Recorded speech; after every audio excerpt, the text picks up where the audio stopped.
The Square Ball Podcast. Welcome to the show, brought to you by Levi Solicitors. There's a 10% discount on your legal fees at levisolicitors.co.uk/the square ball. Dan Moylan, Michael Normanson, and Moscow White. Daniel Chapman as well here for Heroes and Villains now then, where we go back over the last 7 days. We pick somebody who has done wrong by us, and we pick somebody who's done right by us, and we give them a fictional trophy. So we'll start off with the Ken Bates Villain of the Week award, named in honour of our former chairman. Still going, is Ken? Pleased to see that. 91. Yes. Ken Bates Villain of the Week award. We've got Wolves taking a huge, I was going to say the lion's share of the nominations, maybe the Wolves' share of the nominations. Loads of our TSB Plus members, by the way. Thank you for your feedback on this. Picking apart Wolves as a concept. You'd be pissed off if you were a wolf and a lion took it, wouldn't you? Even worse than what happened to them at the weekend. A peacock took it. All the animals. Extravagant plumage beats sharp teeth. Simple as that. Grey fur. I mean, we've got a lot of the big set of diving, cheating characters, says Jake. We've got flop artists, says Bay Area Brandon. What does Dom say? Because Dom took advantage of his TSB Plus opportunities as a member to go to the Talk to Us TSB option in the menu on the website, and because he's logged in beautiful, speak to us and send us a recorded message on I think this one just came on a C30 cassette, didn't he? He didn't want to use up too much. He'd recorded it on a Talk Boy from Home Alone 2.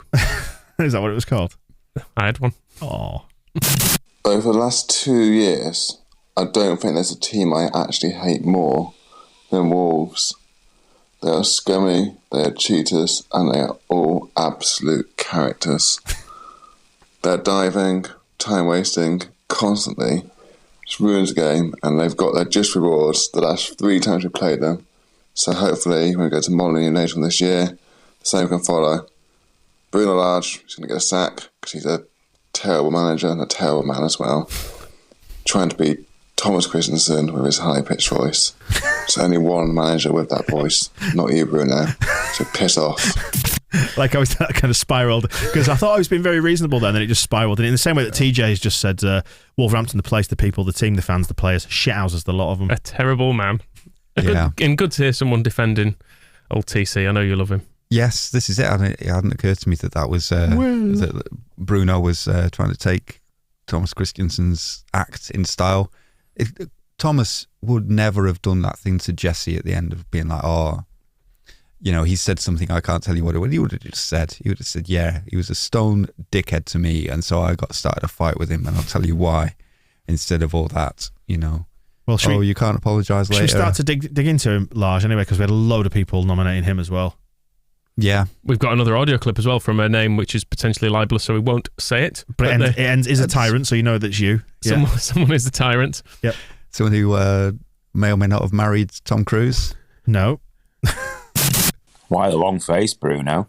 If your players didn't die around as much and roll around like absolute arseholes, you might win a game. All the best, dickhead. Yeah. Zach calls him a Peri Bruce Forsyth bastard. Fair enough. Yeah. I think it's reasonable, grown up. Yeah, I mean, we didn't quite get into what was said, did we? That was unsayable, that he felt Jesse had overstepped the mark on, but presumably calling his players cheats. It must have been. Which is fine. The only detail on that is when he says there's things you can't say in this day and age, as if like 20 years ago you could call players cheats, which I'm not sure is the case. So, don't know if there was anything. And then, I don't know. The only other thing that makes me think it could have been something much, much worse was how Jesse was like, nope, nothing, all fine, don't worry about it, you don't have to ask about that, it's sorted, he had a problem, it's fine, I didn't say anything. So, but if Lage isn't going to do anything more about it than, pretend to pick his nose, then it's fine. And, Huang He-chan, Moscow. Huang He-chan was the origin of this beef when it went down following, I'm surprised they even showed that before the Watershed on Match of the Day on Sunday morning. It was such a vicious, etc., etc. Yeah, not nice to see that, is it? Was it Rocker's hand? Yes. It wasn't even a full hand. It wasn't even his hand. It was the tip of a middle finger, I think, caught his cheek. There's no way that you are. And then again, I mean, this links to, so he's obviously nominated for all that, but then linked to the way Christensen got absolutely knocked out by their goalkeeper, and everyone's just like, "Oh, I thought just because you get nothing for that." We've just been mentioning Thomas Christensen. I was thinking, what's this? He got knocked out in sympathy, but yeah, you put the two things side by side, and I think there was some talk. Hwang didn't get the free kick for that, did he? They No, but he wanted. It was the fact that he wanted a prison sentence. Yeah. He was clearly looking for them to review it on VAR and find that actually there'd been something terrible happened. And Sean nothing given for the penalty. Sean suggests that Hwang is a diving, cheaty Wolves wanker, and then he's put in brackets, I've had to work hard to get Hwang into wanker with great difficulty. But I thought it was well executed. It was worth it. It was a good pun, actually. Yeah. It was worth it. And then I mentioned this in my match report, but it says something for the joy of Christensen's tackle on him later, that that was so well timed that there wasn't a way he could even try and cheat that. Had you been on the opium when you wrote that match report? Because it was very, very, what's the word? Imaginative. I loved that. It's the way that the football this season is making me feel. Excellent. No one's mentioned it in the feedback form, actually, I don't think. But Hwang also was pretending to be injured so that Wolves could have that little tactical briefing on the sideline, because he went down and he was having treatment. It looked like he was fairly convincing on this one. You thought, oh, it might actually be injured here.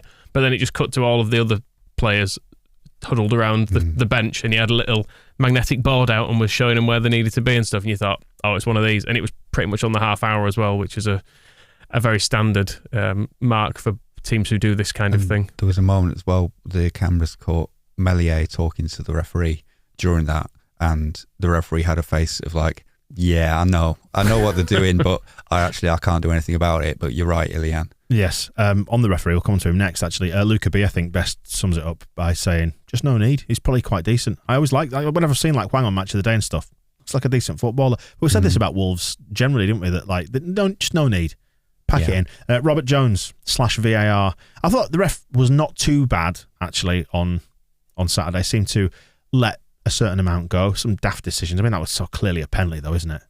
Well, did you see Dermot Gallagher trying to explain this one? Was it the Irish Dermot Gallagher or was it the English Dermot Gallagher? It was the English version of Dermot Gallagher. Have you heard the two I have, accents? It's wild, isn't it? It's weird, isn't it? But yeah, he was saying, yes, it is a penalty, but because they've never been given as penalties, you can't start giving them as penalties. Even though... But it either is or it isn't it? Yeah. That didn't even make it. I've not seen that.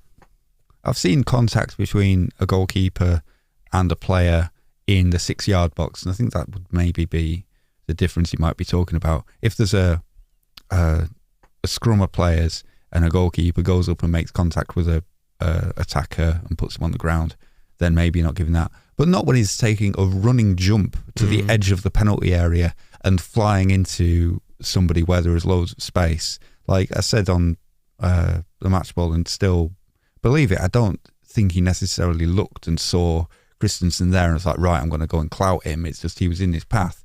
But there were plenty of ways he could have gone either side of him and not clattered him. Just don't punch a man in the face, Moscow. Whereas in a 6-yard box where there's less room to move, and if it's just a couple of steps and you knock somebody over, fine. I think that's what Dermot Gallagher's trying to compare it to. It's a completely different thing. He's taking a running jump, flying into him, and I can't work out. I think it's his shoulder that really does the damage, but it's just a full body connection, and the way it's reckless, it's out of control, it's dangerous, and anywhere else on the park, and it's not. No real. Dermot Gallagher's explanation was if you give that one, you have to start giving them all. What, when you punch someone in the face? It's a slippery slope. Yeah, I'd quite like to see those given, to be honest. If you're twatting people in the mush. The way games are refereed now, it's like there are loads of tackles where people win the ball, but they say, but it's reckless. So even if you win the ball, you can't be doing that. So when you don't win the ball and it's reckless, surely that's worse. Yeah, but actually exactly. They've gone. But he's got gloves on, so it's maybe all right. Maybe boxers wear gloves. I suppose it's a bit bad where you start going like, yeah. So if you'd done this and done that, then it would have been. But like, yeah, imagine that, but with feet. Yes. Flying through somebody. Imagine if you had feet for hands, and he was wearing 2 pairs of boots, 4 boots. Yeah, exactly. What then? Yeah, and instead of studs, he had knives. Yeah, the exploding knives like that. Tinged with poison. Yeah, could have all happened. And while we're just taking down the establishment and the authorities, Big Football needs to answer to this. The Dubious Goals panel. I mean, it's nominated multiple times. Guglop, Philip, Dom, Jambo. Has a panel actually judged this yet? Or They judged it during the game, I think. Oh, did it? Is that? Yeah. Is that someone's job? Did somebody wake them up? There must be. I always thought they met like at the end There's been a dubious goal. I think what they do now is that the whole thing is, you know, have you heard IMG who do all the broadcasting for the Premier League? And I think they do like the EFL as well. That's where Stockley Park is. So the VAR and the TV and all that is all in one single massive building. So we were going to go and start a bin fire outside it, weren't we? Exactly. Yeah, Stockley Park. Actually, no. We were not going to go and start a bin fire just outside in case one happens. Yes, that was never a part of our plans. Anyways, it's just a big... And nobody should. It's a big business park, but the whole thing is in there. So all the VAR's in there, all the TV feeds that go in and out to the rest of the world and to the UK and stuff like that, all via Stockley Park. So they've got a permanent... Because the Dubious Goals panel in the 90s... It'll be the twats who are in the VAR, won't it? It used to be like some old pros would meet up, like Trevor Brooking or someone would sit in a room and kind of ponder a video VHS. Well, I think it was the one that came off my head in the 1981 FA Cup final. I didn't get many with my head, but that one.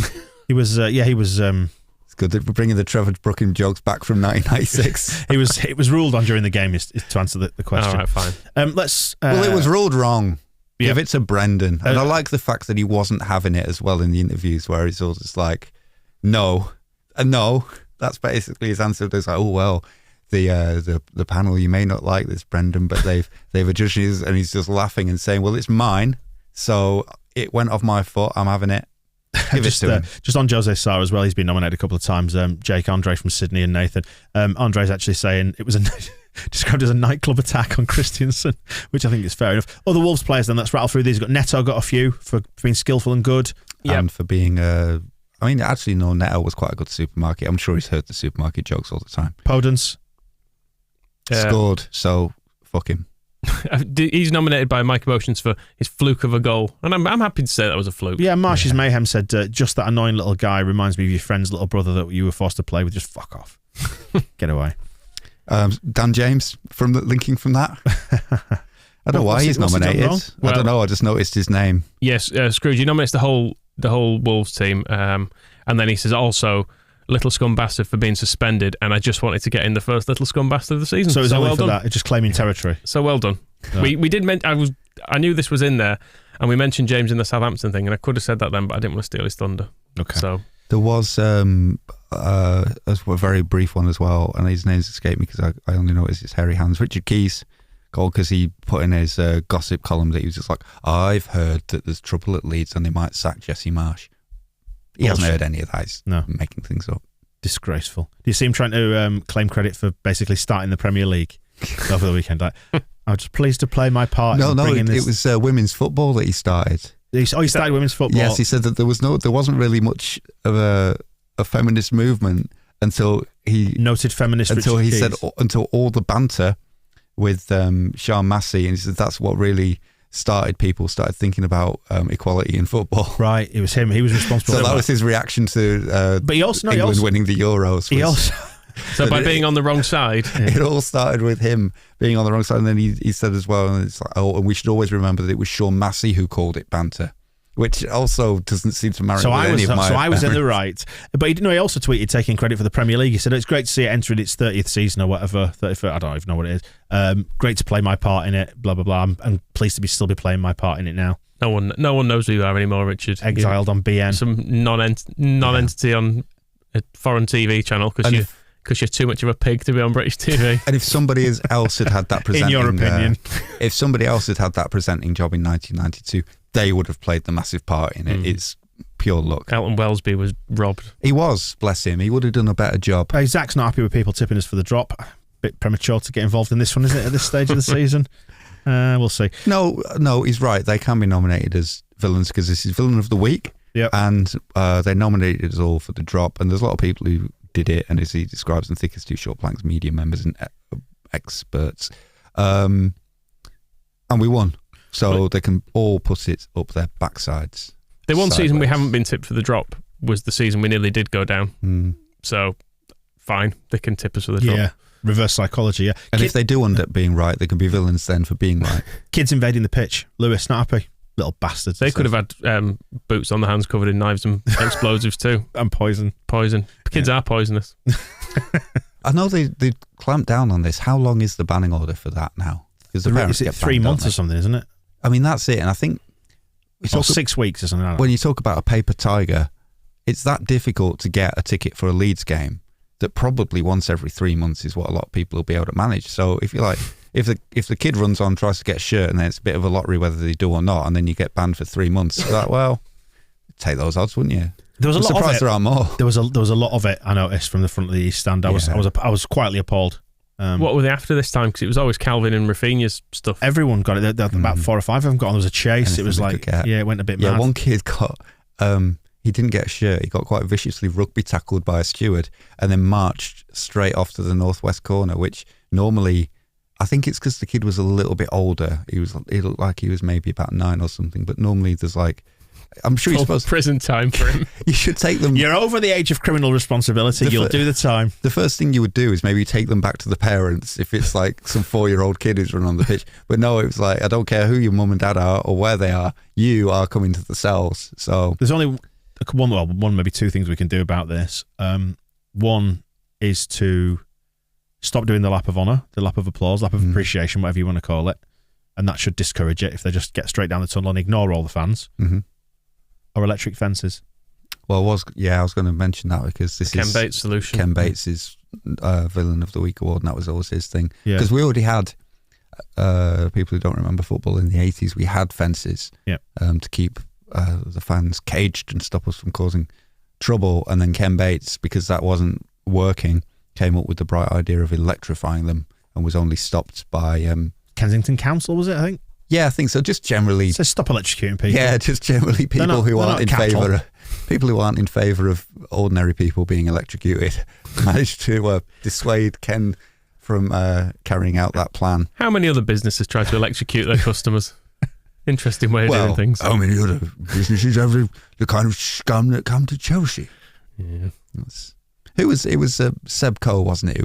We discovered was... The tricky one. Stealing season tickets to get into... I can't deal with the house. Am I going to deal with rats like Seb Coe? 240 volts. Put a car battery on his seat. Excellent. I think that's everyone, isn't it? In for the Villain of the Week award. Who's having it? Is it Lage? You think so? I think it begins and ends with him, doesn't it? We've discussed it a lot over the podcast that Hwang and Neves and all these players are capable of playing good football and being fun to watch. So who is telling them to be a bunch of diving cheats? The guy who started it all for no reason with our beautiful manager.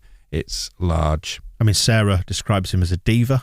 Paul Gascoigne shows up and suggests he's a minge. Hwang nearly scored a Paul Gascoigne goal, didn't he? See, so he can be good. He did that little flip over. Yeah. Was it Llorente or Cock? I can't remember. Probably Llorente. Right, Lage then. Ken Bates Villain of the Week. Yeah. Right, Hero of the Week award. Have somebody sent in a tape then with a nomination of those? That's exciting, isn't it? They have it across the ocean. Which one? Pacific, Atlantic? Atlantic. Yeah. Indian? I don't know which way it's been routed. Oh, yeah. If it went with the shirt, so we're lucky to get it. Milling around somewhere near Malaysia in a container at the moment. Bobbing on the surface. Hey guys, American fan here. Found my way to the fandom via demons from New Jersey folklore, to make a long story short.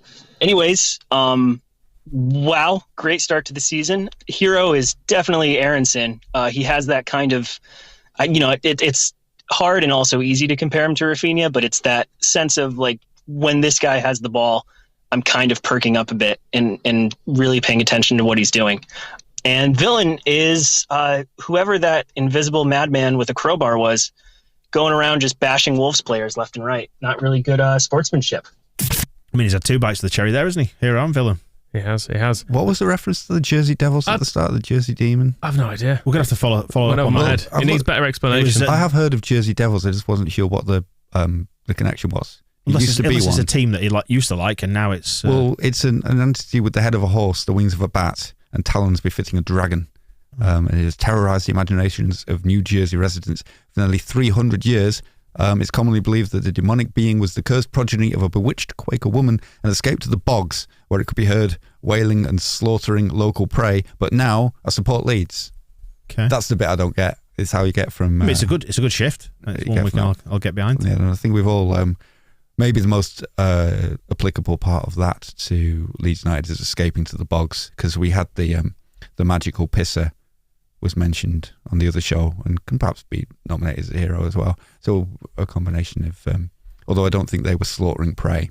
Yeah, who is it? When they escaped to the bogs, they just had a piss. Joey Bago Ibuprofen, to give him his full name there, which is a callback to the match ball where we discussed at length the family-sized packs of ibuprofen you can buy. 1,000 tubs is the biggest I've seen so far. Oh, okay. No, right. Okay, so all I had to do actually was scroll a little bit further down on this webpage. Is it Wikipedia? So, no, it's called allthat'sinteresting.com. Before it was known as the Jersey Devil, the creature was more commonly called the Leeds Devil.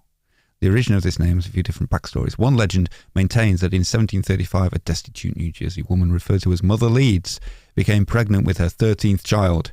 Leeds' husband was reportedly a drunkard, could be anybody from around here, who was unable to properly provide for his large family. Desperate, Mother Leeds cried out, "Let this child be the devil!" On a stormy night months later, Mother Leeds gave birth to a normal-looking baby boy, but then, before the midwives and Mother Leeds' 12 other children, the infant transformed into a winged beast with a long tail and talons. Mother Leeds is said to have tried to confine the beast to her home, but it grew quickly and viciously, and one day killed her before escaping into the woods. So now it makes sense that the Jersey Devil. Okay, who was doing this? It's Joey Bagger Ibuprofen, old Joey. Right. Well, we've had an explainer from the ancient line of ibuprofen. Ibuprofen. Ibuprofen. Okay.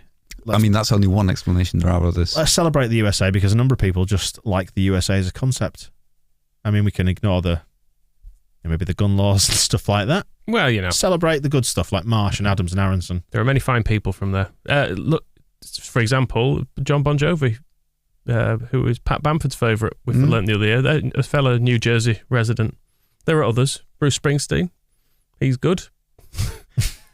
That'll do now. Any more good Americans? We've not really talked about Aronson. Just a couple. I do. Yeah, that's it really. John Bon Jovi, and they're the only ones from New Jersey. I mean, there were loads of nominations for Aronson. Yeah, even he was brilliant. Like I do see the very different player to Rafinha, but sexy bastard, says RDO. I do already watch that game and think, how does this system work without him? Because he seems so crucial to it, and the fact he picks it up like in the middle and then runs out wide is something that no one could do last year. Jane's back, our American friend. Can you read this one out? It's just sort of midway there in the Aronson clips. I really like the middle part of this. I don't see the opening phrase as a very American thing. Little fucker has good feet, no regard for personal space, can run forever. No regard for personal space. I really like that. That's Jane, excellent. Send us a tape. Put us out of this. We need to hear your voice, don't we? He may look like a 12-year-old, but he can run like a 13-year-old, says Panchford. Absolute pest, and will be an asset with us until he hits puberty and finds out about girls. I enjoyed Rich A.D.'s as well, saying, reminding me of your kid nephew, his birthday party with his new shirt on 2 sizes too big, just running around like a nutcase, and you regret playing football with him after 5 minutes. This Angus Quarter Pounder as well said he showed more rodent qualities to our front line. And in my research into North American rodents, I found out there is one called a marsh rice rat, which is fitting. Excellent. We end up, somehow, whenever we're trying to praise a player, we end up either calling them little scum bastards or some variation of rat. Because Scouse Wizard Rat is, Joffy had a quiet weekend off the bench, but we've managed to keep the rodent quotient. Oh, can we just, Michael, can you just deploy the accent again for John Jay's comments there?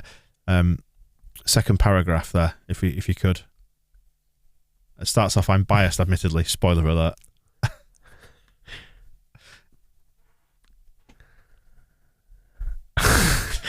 I'm an American in my 40s, but I've been a Leeds United fan since age 10 when my family lived overseas. Martian Aronson and Adams on my Leeds team is freaking awesome. Loved it. It's great. It's obviously the big commercial opportunity of the season, isn't it? That Americans starting to follow Leeds United, Marsh and Aronson and Adams, and this is how we're welcoming our potential new listeners and subscribers. Well, should we get on to the French now, because loads of people have nominated Melier? Oh, they're never going to subscribe to the Square Ball, are they? Yeah. Certainly not Laurent fans who are already annoyed about us trying to go back for Tonnier. Crucial saves, says Johnny. How did you deal with kept us in the game? Says Spader Boy. Spader Boy. Is that how you went? Went what you went for in the end? Because I put that on the we had the correspondence, didn't we? I thought it was maybe Hull Spada. Five spiders. On Mechanic Kirk. Just an option anyway. I've never heard him say it. But no, he's very good, wasn't he? Can't imagine Melier with the whole accent. Of course, well, a little problem in my room with the spiders. He was. We're probably in the perfect scenario with Melier. I like it when he makes. How many good saves did he make? It was 2, wasn't it? There was maybe a bit of other stuff. But then still concedes a goal, because then all the Champions League clubs, as he says it, concerns a girl, because then all the Champions League clubs looking at him will be like, well, there must be something wrong with him if he's conceding all these goals, and will let us keep him, because you said it's hard to imagine how our team. We used to imagine how it works without Rafinha. Hard to imagine now how it works without Aronson. We'd be lost without Melier, and it's frightening sometimes that we will sell him next summer. That we will sell him next summer. As Angus told you, it's a swap deal for De Gea, isn't it? Yeah, absolutely. He's already agreed. But the saves he pulls off far, far, far outweigh any sort of mistakes he might make or any problems with his distribution. He saved us. He didn't save us many points last season, I suppose, but saved us a lot of goals. Sorry, I'm still thinking about Saturday. About the spiders. Spiders. Click gets a number of nominations as well for his cameo from the bench, driving us on towards the win. Let's all agree to keep him. Yeah. I don't care if he wants to leave to get the World Cup. Blah blah blah. I want to go to the World Cup too. You know, we can't. You don't get everything, do you? No. And I think he should get enough minutes, shouldn't he? Especially if Rodrigo keeps having a second half like that. I was going to say I wouldn't necessarily say he doesn't deserve a start over Rodrigo. Yeah, he certainly, after the way he changed the game on Saturday, he should. But and he's just a good person to have around.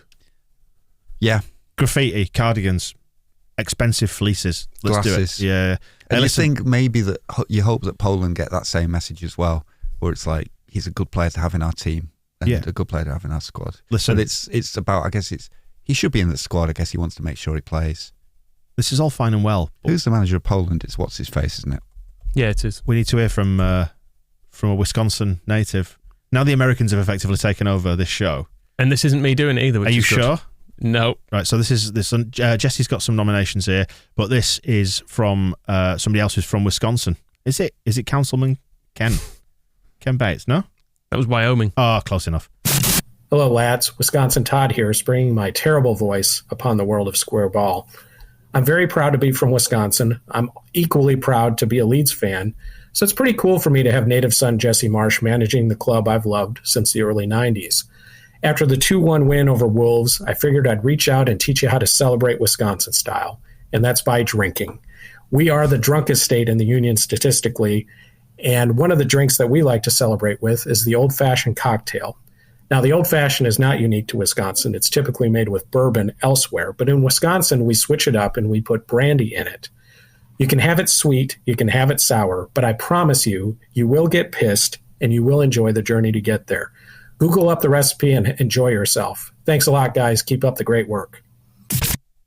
Sure thing, cowboy. Yeah, I did. I liked how you used. I don't think there are any cowboys in Wisconsin. Of course there are. He used the term "pissed," the English definition of it. Maybe it will make us angry. I don't know if Wisconsin Todd looks at the YouTube stream, but if you check the match ball after Wolves, I was sporting my Schlitz Breakfast of Champions t-shirt in honour of Jesse Marsh. It's one of the many beers brewed in Milwaukee. And that's in Wisconsin, isn't it? It is. It's famous. That's why the. Until I did geography at university. It's why the Rounders team there is called the Milwaukee Brewers, because they got loads of breweries. And I remember vividly drinking. I was in Rhode Island, and there was a bar that had Monday night was Dollar Schlitz night, and I have a lovely antique glass that's all multicoloured from Schlitz. That is one of my prized objects at home. A brandy old fashioned I've not had.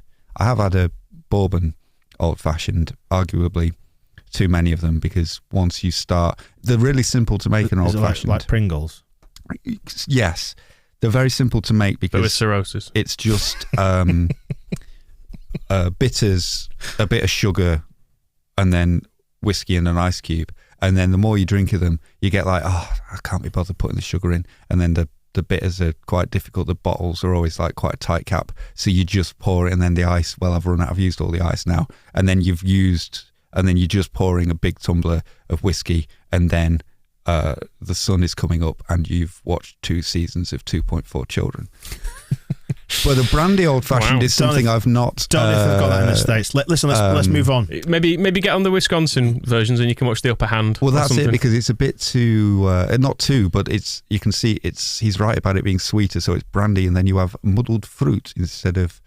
so that's providing the sugar instead of just straight sugar. And then a topper of lemon lime soda, so it is very... That's Sprite, isn't it? Or 7-Up. Yeah, or a alternative from a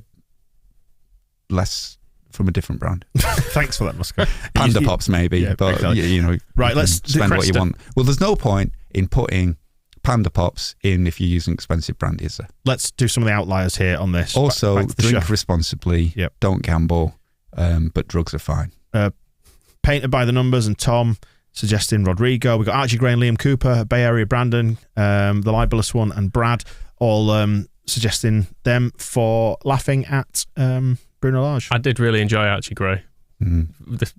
Looking really like a kid who can't believe his luck to be seeing a big argument between grown men. Yeah. And then Cooper was good. Rob made Cooper the centre of a blog on the website, because it says he's going down the tunnel, he's just looking quite normal, and then he catches sight of Bruno Lage's face and just bursts out laughing. It's great. Nicola has nominated Robin Cox. She said cock. That's it. It's good. I like a succinct nomination. Mm-hmm. Yeah, it means we'd have to talk much about it. Ryan Ait Nuri, I can't say these names. Abysmal defending, both leading to Leeds goals. Looking forward to more of the same. I think he did some last year as well, didn't he? In the 3-2 comeback, I think he was responsible for a bit. Gouldy, thank you, Gouldy. So, yep, he's good. No Mercy Crees. Jackie gets a nomination. Rasmus for his glorious tackle. It was a glorious tackle. Yeah. Some shaky bits around. Better than his one in the first half. Yeah. Rocker, Bamford, Harrison, and Ayling all nominated by an assortment of bodies. Thank you for your nominations. And Ding, who's the very, very pessimistic one, says that Harrison seemed focused despite the transfer news. Man of the match for me. Probably convinced himself, Ding, that Jackie's on the first plane to Newcastle as we speak. Who's your hero of the week, then? It should be between Aronson and Melier. I think it's going to be Aronson, isn't it? Yeah, he got the goal. He's new as well. He's got that benefit of being new. Yeah. So Melier, we know he's good all the time, and it's boring. It feels like right as well. Give it such an American flavour to the shows this week that we give it to one of our transatlantic friends. Yeah, because it might encourage them to keep listening and then eventually pay for subscriptions. Yeah. So which helps to keep this whole sorry mess on the road. Which might make up for the slaughtering their accents. He's making me do it. Tell him I won't do any next week when he's on holiday. Yeah. So you'll be sat here in this chair shitting yourself, realising what a fucking job you've got on your hands. I'll make it look like a fucking walk in the park. I'm sure. Because people won't see the many, many takes. You'll still be here by the time I get back, won't you? So there you go. That wraps it up then. Brendan Aronson, our hero of the week, first one of the new season, and we will return with more stuff. He's won it 100% of the time. Yeah. And he can win it again as long as it consistently translates into increased subscription income. Great stuff. This is not that we're just regarding our new American friends as a cash cow, but a Yankee dollar. That's all you care about. But that's pretty much how FIFA has regarded the entire continent for the last since 1994, effectively. So I think we're in a fine tradition. That wraps it up. We'll see you in a bit. Bye bye. The Square Ball Podcast.